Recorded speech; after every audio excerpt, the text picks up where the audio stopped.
चलो भाई screen share करते हैं और पहुंचते हैं मुद्दे पे।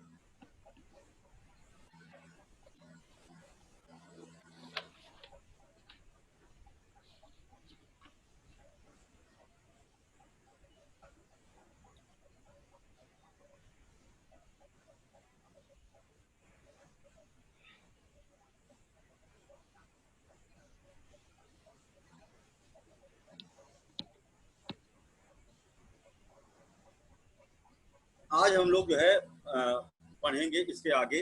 संस्कार हो गए यज्ञ, ठीक है, यज्ञ, यज्ञ। बहुत तरह के यज्ञ होते थे, लेकिन जो प्रमुख यज्ञ हैं जो पेपर में पूछे जाते हैं सिर्फ हमको उन्हीं पर ध्यान, वो यज्ञ विधान कौन कौन से हैं वो नोट करते हैं। और इनमें मेंस में भी क्वेश्चन बनता है कि इनमें क्या अंतर है, दो को कंपैरिजन करने के लिए दे देता है। पेपर 1 में ज्यादातर इसे पूछते हैं। और बाकी अब एक समय आ गया है कि आप लोग अपना ऑप्शनल चूज करना शुरू कर दो, क्योंकि मेरी प्लानिंग के हिसाब से अब वक्त आ चुका है कि आप अपने ऑप्शनल पर ध्यान देना शुरू करें। जो सीनियर बच्चे हैं, जो नए आए हैं अभी नहीं, अभी वो 1 महीना वेट करें, है ना। जो थोड़ा पहले से हैं, है ना, तो वो जो है अब अपना ऑप्शनल चूज करना शुरू कर दें और उस पर काम करना धीरे धीरे शुरू करेंगे, है ना। और सर समझ में तो आ नहीं रहा कुछ भी। नहीं, उसको हम लोग पर्सनली बात करेंगे। हर कोई बच्चा मुझे कॉल करेगा टाइम लेकर के, एक एक बच्चा, ठीक है, जो भी इस पर्सनल ग्रुप में है, एक एक बच्चा टाइम लेकर के हमको जो है कॉल करेगा और हम पहले उससे बात करेंगे, समझेंगे, है ना। उसके बाद हम जो है उसको बताएंगे कि ऑप्शनल सब्जेक्ट उसके लिए क्या बेहतर है, उसकी मेंटालिटी, क्योंकि सबके लिए अलग अलग चीजें हैं, है ना, सबके लिए अलग अलग है। सारे सब्जेक्ट अच्छे होते हैं, कोई बुरा नहीं है, लेकिन हर कोई हर अलग अलग चीज के लिए बना हुआ है। तो अब वक्त आ चुका है कि जो सीनियर बच्चे हैं वो ऑप्शनल शुरू कर सकते हैं, और जो अभी नए आए हैं वो सिर्फ अभी सब्जेक्ट पर पकड़ बनाए। 2 सब्जेक्ट चल रहे हैं, उन पर ध्यान पूर्वक पकड़ बनाते चलें। 1 महीने बाद हम उनको बताएंगे कि उनका सब्जेक्ट क्या होगा। अभी उनको मैं कुछ नहीं बताऊंगा, जरूरत नहीं है ना। 1 महीने क्या, उसके थोड़ा दिन उसके और दिन बाद, ठीक है, 1 महीने से भी ज्यादा समय लूंगा। अभी तो स्टैटिक पर ही ध्यान देना है, बिल्कुल भी डाइवर्ट नहीं होना है। हमने जो प्लानिंग आप लोगों के लिए कर रखा है उस पर चलोगे तो बेहतर होगा। अगर खुद की प्लानिंग भरोसा है तो एक आध अटेम्प्ट करके देख लो, है ना, 1 2 3 4 अटेम्प्ट करके देख लो, कुछ होता हो तो, है ना।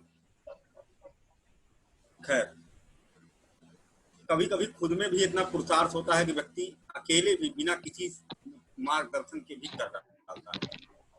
जानते हो क्या है, किसी भी मेंटर की भी जरूरत नहीं होती वहां पर। मेंटरशिप क्या होती है कि आपके समय को बहुत कम कर देता है, आपको फिल्टर नहीं करना पड़ता है, समझना नहीं पड़ता है, क्रीम निकाल करके निचोड़ करके आपको दे देता है, आपके डाउट क्लियर चलते हैं। बाकी अगर आप एकदम जिद्दी हो, 18 घंटा 16 घंटा आप मेहनत करते हो, तो आप क्रीम निकाल लोगे खुद ही, है ना। लेकिन इतना समय होना चाहिए, है कि नहीं। तब सभी तो बाल बच्चे वाले हैं, बस अभिषेक को छोड़कर, है ना। सर क्या बोल रहे हो मतलब लड़कों में अच्छा। लड़कों में यही तो हमको लगता है। सर उतना टाइम नहीं हो पाता है सर, 16-18 घंटा। बाली वाले बच्चे नहीं है सर भी। इसीलिए कहते हैं ना कि क्या कहते हैं, बहुत कठिन होती है यूपीएससी, क्योंकि खुद से मतना बहुत मुश्किल बात है। और लेकिन हो जाता है, लोगों ने किए हैं, बिना किसी टीचर को उन्होंने पेपर निकाले, ऐसा नहीं। मेहनत है, लेकिन बहुत मेहनत है। यहाँ तो बताने के बाद भी मेहनत नहीं हो रही, क्रीम निकाल के दो तब भी नहीं मेहनत होती है, तो क्या कर सकते हैं, कि नहीं। चलो आते हैं। हाँ, यहीं पर सब अपना लिख रहे हैं क्या। अरे मिहिर, अरे भूल गया मैं यार। क्या अच्छा, अक्षय का भी शादी नहीं हुआ, सब नए नए वाले जो हैं इनका, हाँ इनको भी, ये भी तुम्हारी कैटेगरी में। लेकिन अभिषेक सीनियर है, इनका अभी तक हो जाना चाहिए था। आप लोग तो उम्मीद नहीं है कि अभी शादी करो, हम तो रोक देंगे, अभी मत करो यार। इनकी तो होनी चाहिए थी, नहीं हुई अभी तक। कोई लिख के भेज रहा है कि मंत्री की बेटे की इंतजार कर रहे हैं। सोनिया जी हाँ सही कह रही हैं। सोनिया पहल जी लिख रहे हैं 5 करोड़, बाप रे बाप। 5 करोड़ अरे का मामला है वो, 5 ऐसा करोड़ कुछ का नहीं है मामला है। भैया।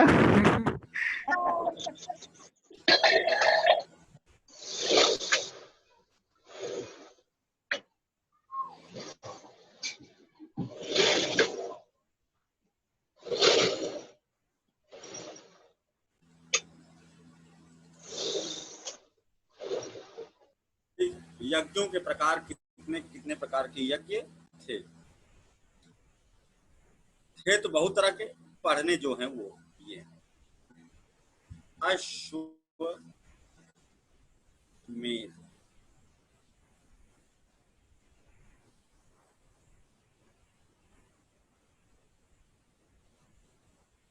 राजसूय,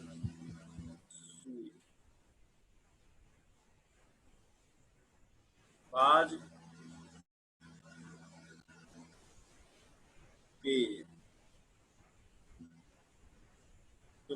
जो कई बार पेपर में पूछे गए है ना, उनकी बात है। वाजपेयी और मेंस में इनमें अंतर लिखने के लिए आता है क्वेश्चन। सर वाजपेयी है क्या?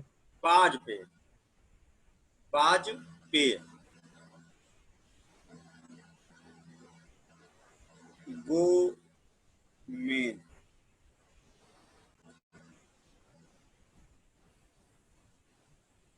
मनुमेद,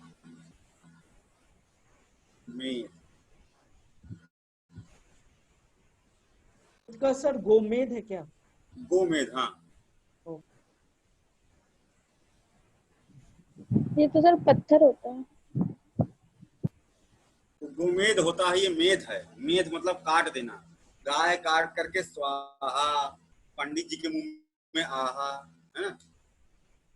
इसे कहते हैं मधुपरक। परंपरा थी मधुपरक, इसमें एक परंपरा थी।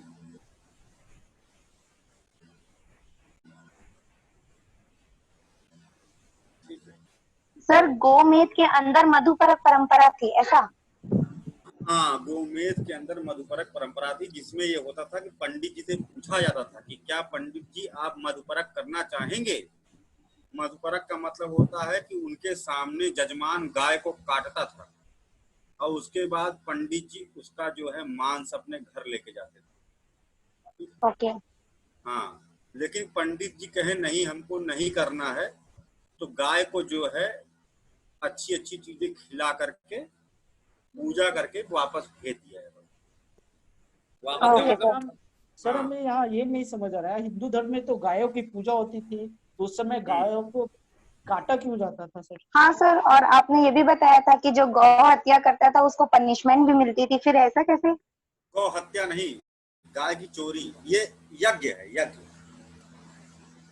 ठीक है, देखो उसमें एक था अघन्या, गाय का क्या नाम था? अघन्या, जिसे काटा ना जा सके। लेकिन अतिथि का क्या नाम था? अतिथि, जो गेस्ट आते थे उनको कहते थे गोहन। गोहन मतलब जो आए हैं तो गाय कटवाएंगे, गेस्ट आए हैं, दामाद आए हैं तो इनको बढ़िया खिलाना है ना, तो गाय काटो आज गाय। तो वहीं पर कहीं दिखाई दे रहा है अगन्या, जिसको नॉर्मल ही नहीं काटा जाता था, लेकिन कोई बहुत विशेष अतिथि आया है, राजा आया है, दामाद आया है, तो उसके लिए गाय कटती थी। इसका मतलब मांस भक्षण करते थे। मतलब सर हिंदू धर्म में खाया जाता था गौ मांस? हाँ सर सच में? अरे हम क्या झूठ बोल रहे हैं, गोहन मतलब यही होता है जो गाय कटवाए। सर ये तो बहुत विवादास्पद चीज है। हिंदू हिंदू धर्म में भी काटते थे गाय। अच्छा। तो पंडित जी यहाँ मधुपरक करके कटवाते थे गाय। पंडित गोमेध यज्ञ होता था, अभी बताया मैंने, गोमेध यज्ञ होता था, ताजू की बात नहीं है। सर वो तो बलि की तरह मतलब दिया जा रहा होगा ना? सब कहे करते रहते हैं गौ को। सर अरे ये जो सब ढकोसला हिंदू धर्म वगैरह सब वैसे ही, सब बेकार है। तभी तुम कहते हैं, हम क्या कहते हैं, भगवान के लिए कहते हैं सर्वधर्मान् परित्यज्य माम् एकं शरणं व्रज, त्याग दो सभी धर्म को, सब अशुद्ध और घटिया क्वालिटी के धर्म। सर 6 नंबर क्या लिखे हैं? सौराष्ट्र मणि, अच्छा, ये भी प्री में पूछा गया था। सौराष्ट्र मणि, बहु सुवर्ण,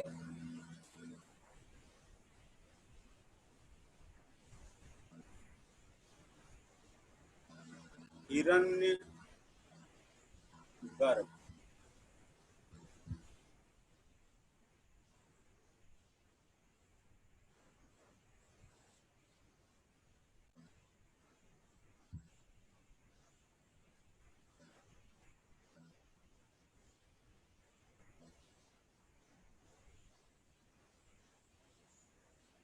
अग्नि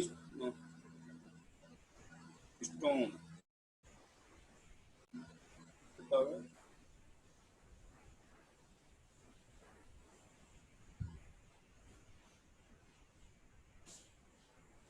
इतने तरह के यज्ञ हुआ करते थे। अब एक एक को हमको सर देखना। ये सेकंड नंबर पे क्या नाम है? राज राजसूय, राजसूय, सर अश्वमेध है या अश्वमेध, क्या है ये? अश्वमेघ सुना है मैंने। मेघ नहीं होता है। अश्वमेघ नहीं होता। मेघ मतलब होता है बादल, हाँ मेध मतलब होता है काटना, जी, मेध अश्वमेध, मतलब काट डालना। ठीक है। ठीक है। और लास्ट में एकदम क्या लिखा है 9 नंबर पे? अग्नि अग्निस्टोम, स्टोम, अग्निस्टोम, अग्निस्टोम। स्टोम, अच्छा अच्छा, ओके। ठीक है। अब एक एक को हम लोग देखते हैं कि इनमें क्या क्या अंतर है।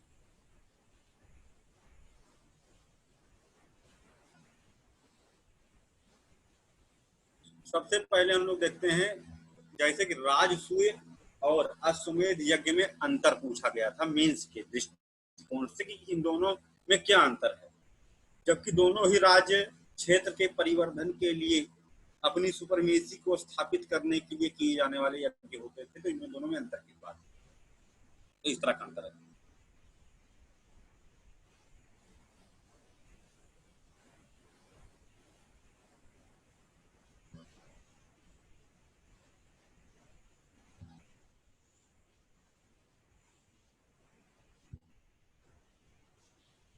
इसे मान लीजिए आप, इसे मान लीजिए कि जो है यहाँ पर हो रहा है अश्वमेध यज्ञ,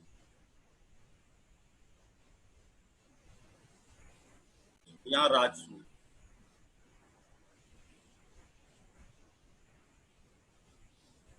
अब यहाँ पर टेरिटरी हम बांट लेते हैं।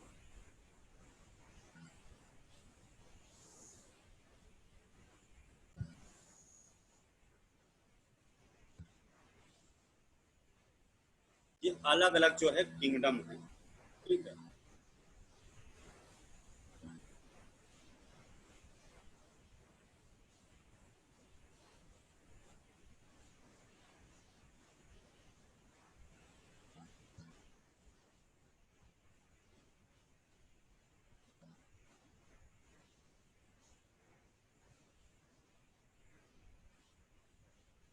अलग अलग राज्य क्षेत्र हैं, अलग अलग किंगडम है, ठीक है। अब क्या है, मान लो ये किंगडम है ए, और यहाँ का राजा काफी शक्तिशाली है और ये पूरे पूरे परिक्षेत्र में, है ना, अपना एक सामर्थ्य स्थापित करके दिखाना चाहता है, लेकिन इस सबको गुलाम नहीं बनाना चाहते हैं। चाहते हैं कि सब स्वतंत्र रहें, है ना, पूरी तरह से नहीं, लेकिन अनक्वेश्चनेबल कंट्रोल। हमको जो है ये, हम कुछ भी इनके राज्य क्षेत्र में करना चाहें तो कर सकते हैं, और हमें कभी किसी से युद्ध करना हो तो ये हमारी मदद करेंगे। बहुत सारे ऐसे पॉइंट होते हैं, लेकिन इनका झंडा नहीं चेंज होगा। उनके टेरिटरी का कलर अलग अलग है, वो अलग अलग बना रहेगा, लेकिन सुपरमेसी एक ही इन सभी के ऊपर बनी रहे। तो क्या करते थे, काले कान का सफेद घोड़ा क्राउन के अंडर रहे, ठीक है, क्राउन के अंदर रहे, चक्रवर्ती सम्राट, है ना, बनेंगे अभी।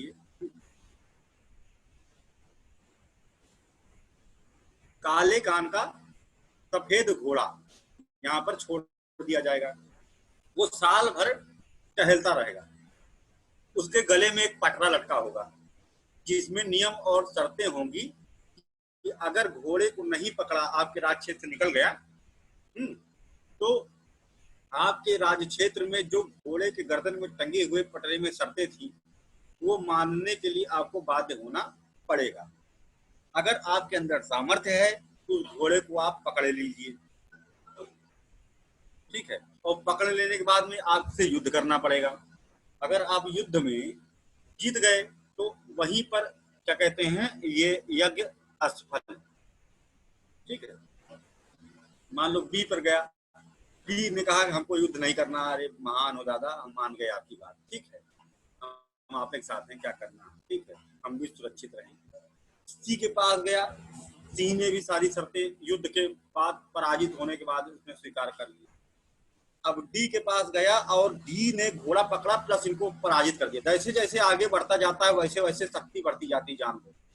जैसे जैसे घोड़ा एक टेरिटरी से दूसरी टेरिटरी में जाता है, साथ ही साथ एक की शक्ति बढ़ती चली जाएगी और उसकी हारने की संभावनाएं कम होती जाएंगी जितना देर में घोड़ा पकड़ा जाएगा। उसका कारण क्या होगा? उसका कारण ममता जी बताइए, क्यों भाई?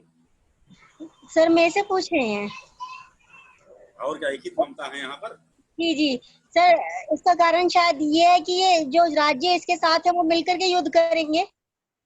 बिल्कुल, क्योंकि वो बाध्य हो जाएंगे, बी और सी की सेनाएं एक साथ में आ जाएंगी। जी जी, ये जितने भी राज्यों से होके निकले हैं, जिन्होंने इनका वो स्वीकार कर लिया है आधिपत्य, वो उनके अगले युद्ध में वो उनका साथ देंगे। ठीक है, तो अब क्या हुआ, और क्या कहते हैं, उनको पराजित कर दिया। तो अब क्या होगा? अब क्या होगा, बी और सी इनके गुलामी से मुक्त हो जाएंगे, क्योंकि वापस क्या था, E F G H I, घोड़ा घूम करके वापस आना था। अब ये यज्ञ सफल होना था, ठीक है। अब यहाँ पर घोड़े को जो है, अब घोड़ा आएगा, उसको बकायदा आदर सम्मान किया जाएगा, और जो महिषी है, राज महिषी, चीफ क्वीन, उसकी सींगों में रंगाई होगी, है ना, उसको बढ़िया बढ़िया खिलाया जाएगा। और जो राज महिषी मतलब जो मेन रानी होती हैं, एक रात के लिए इस घोड़े के साथ रहती, मतलब कि कोई उल्टा सीधा बात नहीं सोचना तुम लोग, मतलब घोड़े को केयर करती हैं, है ना, खिलाती हैं, पिलाती हैं, मनाती हैं, है ना, कि बेटा तुम तो कल गए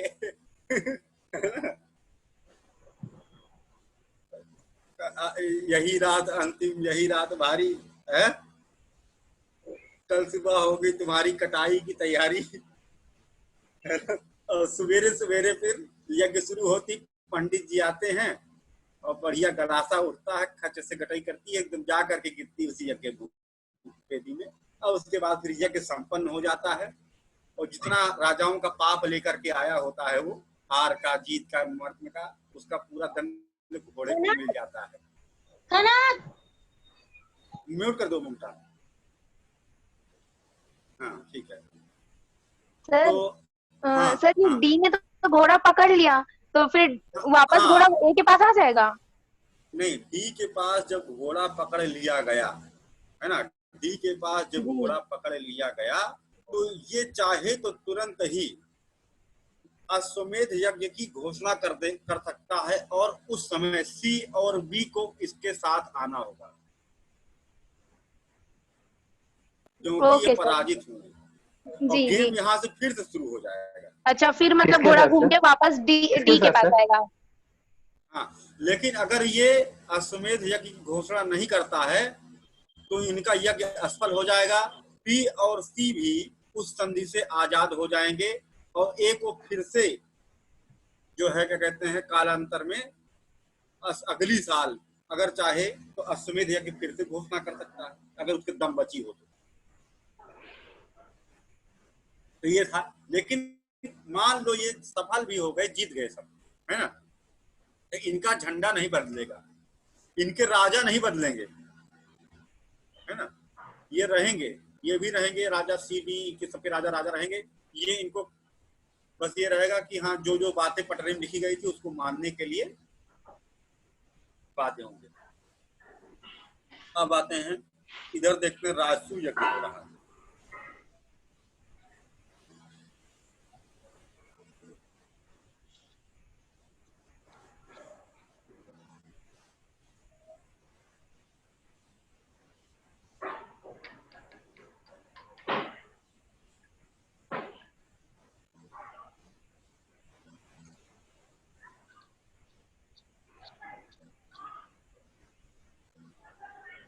ठीक, अब ये हो रहा है राजसूय यज्ञ।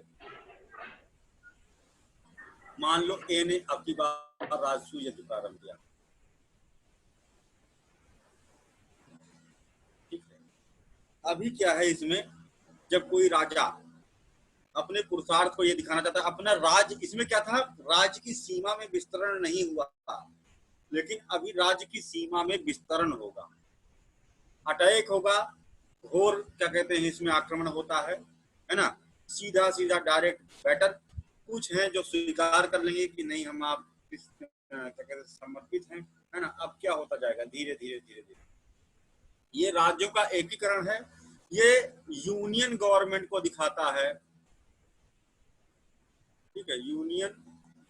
और ये क्या दिखाता है, फेडरल, ये फेडरल सिस्टम को दिखाता है। इनका मॉडर्न पॉलिटिकल सिस्टम से भी कंपेयर करने के लिए क्वेश्चन में पेपर में पूछा जाता है, ठीक है। अभी ये union, unification of the territories और turn to it in a vast empire under the control of ए।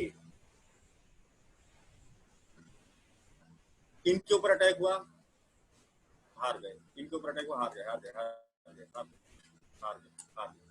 ये नहीं हारे हो तब भी कोई बात नहीं, ठीक है, आपको हराना जरूरी नहीं। जहां तक पूरा घेर लिया, मान लो इनको घेरा दिया, ठीक है। अब क्या हो गया, इस तरह से पूरी टेरिटरी का यूनिफिकेशन हो गया, ठीक है। छत्रपति सम्राट, एक छत्र शासन है इनका पूरे राज्य में, सब के सब इनके गुलाम हो गए हैं, सबका राजा पद खत्म हो चुका है, सब गवर्नर नियुक्त हो सकते हैं। यहाँ पर गवर्नर, इन जगह पर इनको प्रांत, अब इनको सिर्फ प्रांत समझो बस, प्रोविंसेस। यहाँ पर गवर्नर नियुक्त कर दिया, यहाँ पर गवर्नर नियुक्त कर दिया, यहाँ पर कर दिया, यहाँ पर, लेकिन रूलर कौन है, केवल ये द ग्रेट रूलर, ठीक है। जैसा कि महाभारत की युद्ध के बाद में युधिष्ठिर ने राजसूय यज्ञ किया था, क्योंकि उस समय सब हार गए थे, मर गए थे, और उनकी क्षमताओं के आगे कोई टिका नहीं था। पूरे राज्य को जोड़ करके उन्होंने कुरुवंश में शामिल कर दिया, और भगवान श्री रामचंद्र ने ये वाला यज्ञ किया था। राजा सगर ने, जो राम भगवान के पूर्वज थे, उन्होंने भी अश्वमेध यज्ञ किया था, लेकिन क्या कहते हैं, एक ऋषि थे, क्या कहते हैं, कश्यप ऋषि, ठीक है, कश्मीर वाले क्षेत्र में रहते थे ऋषि कश्यप। कश्यप ऋषि के आश्रम में घोड़ा पहुंचा, किसी ने, जैसे मान लो यहाँ पर इनका घोड़ा आया, पी को जीत गया, सी को जीतने वाला, सी है चालाक आदमी, और ये लड़ना नहीं चाहता था, दिमाग हमेशा बेहतर होता है लड़ाई से, है ना। तो उन्होंने क्या किया कि सोचा कि हम तो हार जाएंगे ए से, लेकिन को कौन हरा सकता है। तो कश्यप ऋषि का आश्रम था, वहां ले जाकर के अपने सैनिकों द्वारा उनके यहाँ घोड़ा बनवा दिया चुपके से, पेड़ में, कश्यप ऋषि के आश्रम के सामने, जहां पर विद्यार्थी लोग क्या कहते हैं अपना विद्यारंभ संस्कार के तौर पर अपना विद्यारंभ किए हुए थे, अपना पढ़ाई करते थे। तो कश्यप ऋषि महर्षि, बहुत बड़े ऋषि। तो अब क्या था कि राजा सगर ने अपने पूरी जनता को अपना पुत्र गोद ले लिया था, तो लगभग 10,000 बच्चे थे इनके, और वो सब यहाँ पहुंचे, देखा कि घोड़ा कहाँ गया, पता चला, ढूंढते पता चला घोड़ा तो यहाँ कश्यप ऋषि के यहाँ बंधा हुआ है। तो इन्होंने कश्यप ऋषि को टेलर देना शुरू किया कि हे कश्यप, और कश्यप को नहीं जानते कौन है ये, किसी बाबा के बारे में असलियत न जानना, किसी भी आदमी के बारे में उसकी असलियत जाने बिना उससे भिड़ जाना बहुत गड़बड़ होता है, ठीक है। किसी मारपीट करनी हो, किसी शास्त्रार्थ करना हो, तो पहले उसकी औकात पता लगा लो, है ना, तब जाके घुसो उसमें, नहीं बहुत मार खाओगे, पता नहीं क्या हो जाए तुम्हारे साथ, है ना। तो शेर के मुंह में हाथ डालने गए हैं, है ना। तो अब क्या था, ये सब अपने मद में चूर शक्ति के उसमें कि हम तो राज परिवार इतना बड़े ताकतवर आदमी, उनका कि ऋषि हमारा क्या कर लेगा। ऋषि का ये ऋषि निकलो तुम, और तुम लड़को, तुम्हारी औकात थी, तुमने बांध लिया, आओ लड़ो हमसे। और उनके बच्चों को मारना, उनके स्टूडेंट को मारना पीटना शुरू किया, है ना। तो वही हस्त्र होगा उसका, जैसे आप लोगों को कोई मारने पीटने की कोशिश करेगा तो जो हस्त्र उसका होगा वही यहाँ पर इनका हुआ, है ना। तो हाँ, तो यहाँ पर क्या होता है कि आते हैं, अब बाबा देखते हैं हमारे स्टूडेंट की पिटाई चल रही है बेमतलब, सीधे साधे बच्चे पढ़ाई कर रहे थे। हाँ, कपिल मुनि नहीं, शायद कश्यप ऋषि थे, है ना। कपिल तो मध्य प्रदेश में रहते थे। सगर से कुछ याद आ रहा है कि कपिल मुनि के कॉन्सेप्ट है शायद इसमें, सगर जो बता रहे हैं आप, शायद कंफर्म तो नहीं हो। चेक कर लेना, शायद कश्यप थे जी या कपिल थे का हो सकता है, मैं भी कंफ्यूज हूँ, कोई वो नहीं, चेक कर लेना, ठीक है। जी। तो अब क्या था कि बाबा निकले बाहर, है ना। काहे मार रहे हमारे स्टूडेंट को, कह रहा है कि घोड़ा बांधे हो युद्ध करने का, तो मार खाओगे नहीं मार खाओगे। कहे पहले बात तो समझो तुम मेरी, हमने नहीं बांधा। अब देखो डर गए देख करके सेनाओं को सामने। पहले तो घोड़ा बड़ा अच्छा लगा, बांध लाए, समझे नॉर्मल घोड़ा है, गले में पड़ा हुआ पटरा नहीं दिखाई दे रहा तुमको। रहे बदतमीज, तुम नहीं जानते, पहले अपने बाप से जाकर मेरे बारे में पूछो। कहे बाप तो तुम गए मेरे, तुमको तब छोड़े नहीं, इसकी दाढ़ी उखाड़ लो। अब क्या था, अब बहुत ज्यादा हो चुका था। पंडित जी का गुस्सा, तुरंत उन्हें कमंडल से जल निकाला, मंत्र पढ़ा और ब्रह्मास्त्र पैदा करके मार दिया, खत्म हो गए सब जल के बाहर, है ना। तो अब ये था कि इनके पिताजी तो अपने 10,000 बच्चों की आत्माएं उनको कचोटती थी, ब्रह्म साप लगा हुआ था। तो अब उनको कैसे मुक्त किया जाए, जाकर के कश्यप ऋषि या जो भी कपिल है ना, जाकर के उनके चरणों में गिर गए। महाराज बच्चे अबोध थे और इतना बड़ा घोर दंड देने से पहले उनको बता देना चाहिए था। तो उनका हमने कहा था ना, पहले जाकर अपने बाप पूछोगे हम कौन है ना, तब हम चाहे कोई जो नहीं माने, हमको डायरेक्ट हमारी दाढ़ी उखाड़ ले जा रहे हैं, तो क्या करें, है ना। तो कहे अब बताइए इससे निजात क्या होगी। उन्होंने कहा कि गंगा को बुलाइए, भागीरथी गंगा को बुलाइए। भागीरथी का नाम नहीं था। गंगा का बुलाने का प्रयत्न इन्होंने किया, असफल रहे, ठीक है। इनके पुत्र ने किया, वो भी दलीप थे, वो भी असफल रहे। मानधाता थे, वो भी असफल रहे। दलीप थे, वो भी असफल रहे, ठीक है। और फिर क्या कहते हैं, इनके जो वो थे मतलब कि ग्रैंडसन, वो जो है उनका नाम था भागीरथी। अभी तक क्या था कि सब लोग राजा रहते हुए तपस्या कर रहे थे, इसलिए असफल हो जा रहे थे। इन्होंने पूरा त्याग करके जा करके तपस्या किया, राजपाट छोड़ करके गंगा को लाने के लिए, है ना। तो फिर गंगा प्रकट हुई। उन्होंने कहा कि मैं स्वर्ग से धरती पर आऊंगी तो मेरा वेग इतना फास्ट होगा, कौन मुझे कंट्रोल करेगा। उन्होंने कहा कि आप आओ, उसका हम जुगाड़ देख लेंगे, ठीक है, आप उसका टेंशन ना लें। तो उसके बाद गए शंकर जी के पास, क्या गंगा ऐसे ऐसे बोल रही कि घमंड हो गया है ना, उसका घमंड कैसे चूर किया जाए, क्या टेंशन ना लो, हम देख लें। तो गंगा जी जब ऊपर से बड़ी वेग से आई और गंगा को घमंड हो भी गया था, धरती को उन्होंने कहा कि मैं धरती पे गिरूंगी तो एक तरफ से छेद करके दूसरी तरफ से निकल जाऊंगी, इतना वेग है मेरा, है ना। तो आओ तुमको दिखाते हमारे पास Shankar ji the great reservoir, ठीक है, कैपेसिटर हैं हमारे पास। और शंकर जी ने इनकी सारी औकात अपने बालों में लपेट, ठीक है, वहीं बंद गए। और फिर उसके बाद जहां जहां भागीरथी जिस रास्ते से गए, है ना, फिर गंगा को उन्होंने छोड़ा, गंगा उनके पीछे पीछे पीछे पीछे चलती चली गई। आगे पहुंची तो जहानु ऋषि का आश्रम मिला। जहानु ऋषि के आश्रम पर भागीरथी की मनसा हुई कि मैं इनका दर्शन कर लूं। और वहां पर हवन यज्ञ चल रही थी बाहर, ब्राह्मणों के घर के सामने हवन यज्ञ सामान्य बात। उन्होंने कहा कि महागुरु के दर्शन कर लेते। गंगा से कहा कि आप यहीं तक रुकी रहना, आगे मत जाना, ठीक है, मैं जाता हूँ दर्शन करके आता हूँ। तो वहां पर काफी देर हो गई। गंगा को लगा देखो यह गया है पंडित के चक्कर में फंस गया, वहां पर शास्त्रार्थ कर रहा है, हम यहाँ खड़े हैं, चलो हम आगे बढ़ते हैं, देखेंगे, आएंगे, हमको ढूंढेंगे। अब वो आगे बढ़ गई, तब तक उनका पानी का प्रभाव पहुंच गया कहते थे आश्रम के अंदर, और जहां ऋषि के आश्रम में जो यज्ञ चल रही थी वो हो गई मतलब ध्वस्त। कंप्लेन हुई, जहां ऋषि बाहर आए, बहुत तेज गुस्सा है, इतना तेज क्रोधित हुए, कहे गंगा तुम्हारी इतनी औकात, तुम घमंडनी हो, मैं तुम्हारे बारे में सब जानता हूँ, और पूरी नदी को पी गए। गंगा फिर वहां से सूख गई, खत्म। अब भागीरथी रोने चिल्लाने लगे, हमने इतना, हमारी पुश्तों ने मेहनत करी, तपस्या करी, किस तरह से हमने आया, शंकर जी ने मेहनत करी, और आप इनको पी गए, छोड़ दो इनको, बहुत अनुनय भी नहीं किए। तो क्या था कि जहानु ऋषि ने कहा ठीक है तुम्हारी बात पर हम, हाँ इसीलिए भागीरथी कहा गया, ठीक है। तो भागीरथी कहते छोड़ दो दादा, तो उनका ठीक है, तुम कहे तो छोड़ देता हूँ, नहीं तो मजा आ गई आज पानी पीने, बहुत दिन बाद प्यास मिटी हमारी सही से। तो कान से इन्होंने गंगा को वापस फिर से पैदा किया, ठीक है। इसलिए गंगा की एक और पर्यायवाची, फिर गंगा पैदा हुई, क्षमा मांगी, अपनी औकात में आई, भाई बाबा से पंगा नहीं लेना है ना, असली वाले बाबा, मतलब ये आसाराम टाइप बाबा नहीं, जो असली बाबा होते वो है ना, उनसे पंगा नहीं लेना है ना। और अब असली बाबा कोई बचे नहीं है, ठीक है, तपस्वी।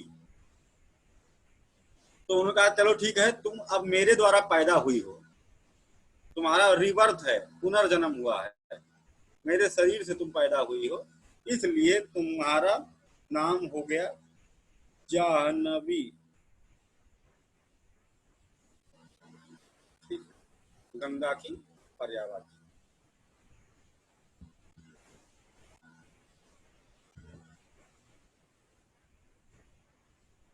हाँ बाबा कर रहे होते थे पहले, है ना। चलो तो ये हो गया, ये दोनों यज्ञ समझ में आ गई होगी मेरे ख्याल से, बाकी वाली सब जल्दी जल्दी खत्म हो जाएंगे।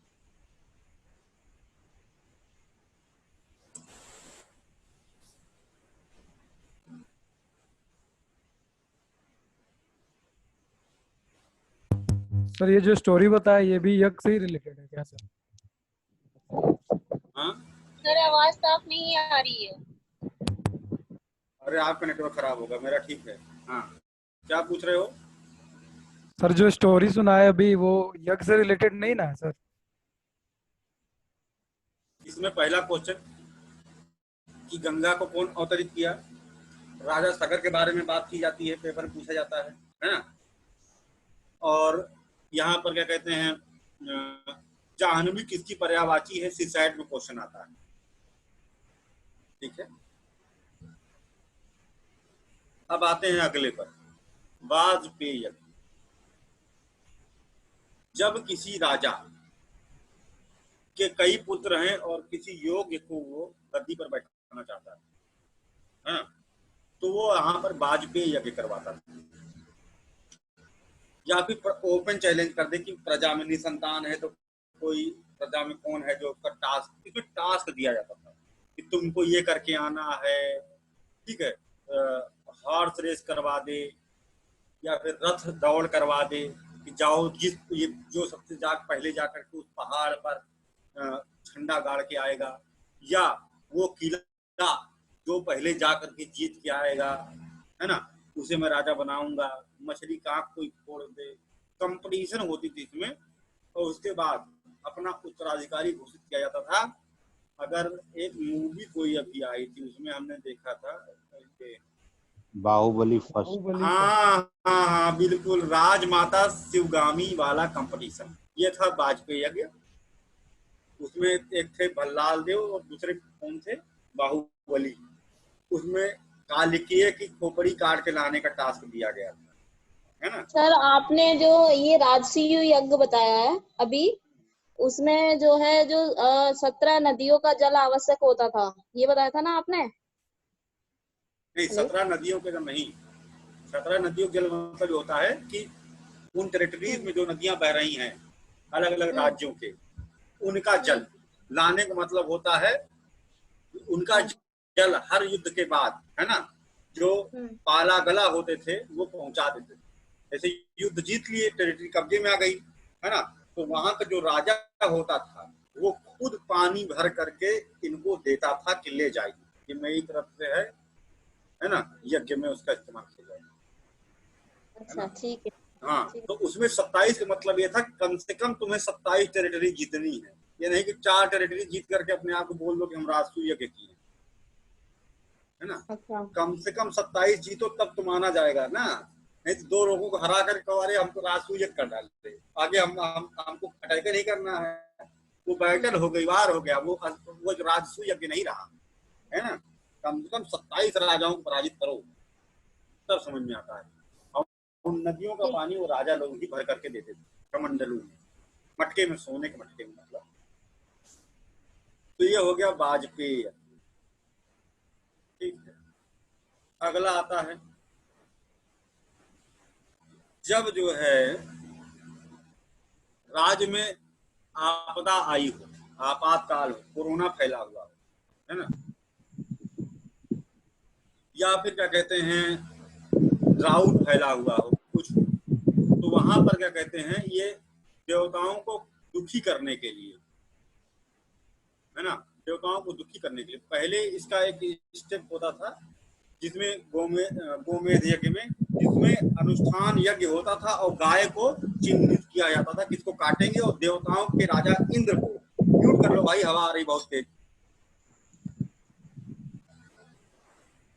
ठीक है, देवताओं के राजा इंद्र को यहाँ पर कहते थे कि अगर आपने इस समय के अवधि के अंदर बारिश नहीं करवाया या ये समस्या नहीं समाप्त हुई तो हम इस गाय को काट डालेंगे, है ना, इसका हवन हो जाएगा, जो आखिरी चारा होगा, और उसके दोषी आप होगे, है ना।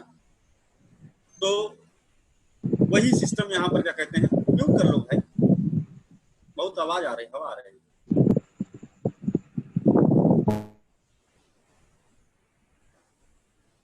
ठीक है, तो उसमें क्या होता था कि अब हवन यज्ञ होती थी, उसमें गाय काट के डाल दी जाती। मधुपरक क्या होता था कि पंडित से पूछते थे क्या आप इसको कटवाना चाहते हैं कि इसको मुक्त छोड़ देना चाहते हैं। पंडित कहता था नहीं इसको मुक्त छोड़ दो, तो मुक्त छोड़ देते थे। लेकिन अगर मधुपरक करना चाहता था, मधुपरक का मतलब काटो और उसके खून से हवन, है ना, तो उसको काट देते, गोमेध यज्ञ। ठीक है,